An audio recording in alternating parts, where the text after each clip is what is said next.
હું છું અંકુર રાવલ. સમાચારની શરૂઆત કરીએ. અમદાવાદમાં લૂંટેરી દુલ્હનનો એક યુવક શિકાર બન્યો છે. લગ્નના થોડા દિવસ પછી દુલ્હન 4 લાખની રોકડ અને દાગીના લઈને રફુચક્કર થઈ ગઈ. યુવકે સરખેજ પોલીસ સ્ટેશનમાં દુલ્હન સહિત 9 શખ્સો વિરુદ્ધ ફરિયાદ નોંધાવી છે. અનિલ અગ્રવાલે મેરેજ બ્યુરોના નામે દલાલનો સંપર્ક કર્યો. દલાલે લૂંટેરી દુલ્હન સાથે સંપર્ક કરાવ્યો હતો.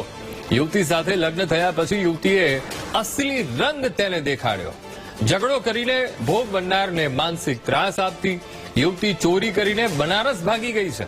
યુવતી અને તેના સાથીદારો ભોગ બનનાર પાસે 10 લાખની માંગ કરી છે. યુવતીના ત્રાસથી ત્રસ્ત યુવકે પોલીસ સ્ટેશનમાં ફરિયાદ નોંધાવી. પોલીસે ફરિયાદના આધારે લૂંટેરી દુલ્હનને પકડવા તપાસ શરૂ કરી છે. फिर जाने के बाद मेरे को सब उसका पता चला कि मुस्लिम का जो लवर का है ये सब है, लव जिहाद का उसका चालू भी है. फिर मेरे को उसने बोला कि डाइवोर्स चाहिए. मैं बोला कोई बात नहीं, आप डाइवोर्स ले लेना, मेरे को मेरा सामान दे दीजिए. फिर वो लोग मेरे को धमकी दे रहे हैं कि 10 लाख रुपए चाहिए उसके एडवोकेट के थ्रू. फिर कुछ दिन बाद मेरे को महिला पुलिस स्टेशन मतलब एक्चुअली मैंने पता किया तो उसका एडवोकेट की एक असिस्टेंट है प्रगति पांडे करके, वो मेरे को गाली गलौज कर रही है, झूठी पुलिस बन के ये सब बहुत धमका रहे हैं. इतना मेंटल प्रेशर किए कि सुसाइड करने मजबूर किए थे.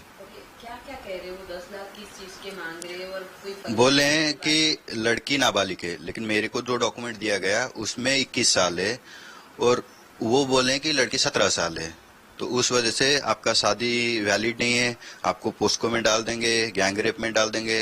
જેની અંદર એક્સટોર્શન અને એ પ્રકારના આક્ષેપ કરવામાં આવે છે, જેમાં જે ફરિયાદી છે મિસ્ટર અગ્રવાલ, એમની એવી ફરિયાદ છે કે ગયા જુલાઈની અંદર એમના એક દલાલ મારફતે એક બહેનનો જે છે આરોપી નો કોન્ટેક્ટ થયેલો અને પોતે લગ્ન કરવા ઈચ્છુક હોવાની જાણ એમણે જણાવેલી.